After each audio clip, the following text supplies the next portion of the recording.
बिस्मिल्लाहिर्रहमानिर्रहीम। अस्सलाम वालेकुम। आप हमारा YouTube channel voice of overseas देख रहे हैं। मैं हूं आपका दोस्त तौकीर साजिद। आज आप दोस्तों को एक अहम मालूमात से आगाह करना है, क्योंकि काफ़ी दोस्त बला हरूफ के बारे में बता रहे हैं और पूछ रहे हैं। काफ़ी सवालात तो कमेंट्स में आए हैं मेरे पास।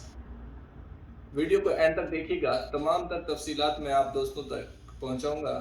बलाक हरूफ अफराद जो शमेसी की थ्रू यहाँ से जाते हैं किसी भी कंट्री में और वो वापस आना चाहते हैं, उनका ड्यूरेशन कितना है और कब वो वापस आ सकते हैं, आया उससे पहले भी वो वापस आ सकते हैं, तफसीलात से आपको आगाह करते हैं। सबसे पहले मैं आपको बताता चलूं कि जो दोस्त बलाग हरूब हो के इदारा वाफदीन जिनको खरूज नहीं लगाता है, यानी शमेसी तरहील जिसे कहते हैं, जो आपको खरूज नहीं लगाते हैं, वो तकरीबन फॉर एवर ब्लैक लिस्ट होता है। अगर आपका ताल्लुक या कफील आपको एयरपोर्ट से 5 साल बाद रिसीव नहीं करता। लेकिन इनका मैक्सिमम जो ड्यूरेशन है 5 ईयर का है, 10 ईयर का भी है। 2021 के लॉ के मुताबिक इन्होंने क्लियर कर दिया था कि फॉर एवर ब्लैक लिस्ट जो है, मतलब वाफदीन से जो खरूज लगे हैं वो फॉर एवर ब्लैक लिस्ट होते हैं। इनको हम बुला कर दे सकते हैं अगर कोई भी दोस्त आने का ख्वाहिशमंद हो, क्योंकि एक्सपेंस बहुत ज़्यादा हैं। अगर कोई आना चाहता है, यहाँ पे उनका बिजनेस है सऊदी अरेबिया में, तो हम उनको बुला कर दे सकते हैं।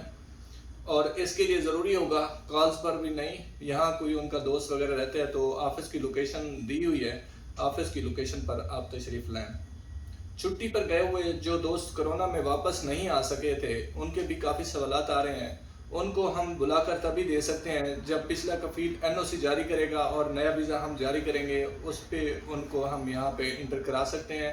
और ये एक लीगल प्रोसेस है, इसमें कोई इशू नहीं है कि वो आ सकते हैं 3 साल के पीरियड से पहले। जब इनको खराज गुलामियत में डाल दिया जाता है तो 3 साल का बैन होता है, लेकिन अगर एनओसी जारी कर दे कफील पुराना तो आप वापस आ सकते हैं।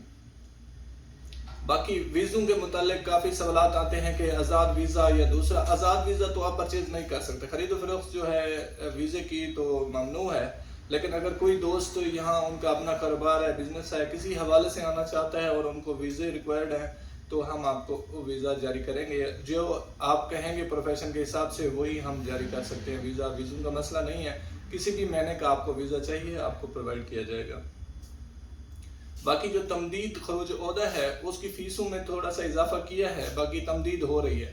लेकिन उसका जो टाइम ऑफ पीरियड होता है कि आपका जो छुट्टी ख़त्म हुई है उसके 1 महीने बाद तक आप इसको तमदीद करवा सकते हैं। उसके बाद गवर्नमेंट इसको ऑटोमेटिकली जो है खराज गुलामियत में डाल देती है, या कफील 1 महीने के बाद इख्तियार रखता है कि आपको उसमें खराज गुलामियत में डाल दे। उसका मतलब ये होता है कि छुट्टी की खिलाफ वर्जी की है इसने और सिस्टम से मुतगय्यब हो जाता है। ये तमाम तर तफसीलात आप दोस्तों तक शेयर करनी थी। अपना बहुत सारा ख्याल रखिएगा। अल्लाह ने के बाद। अस्सलाम वालेकुम।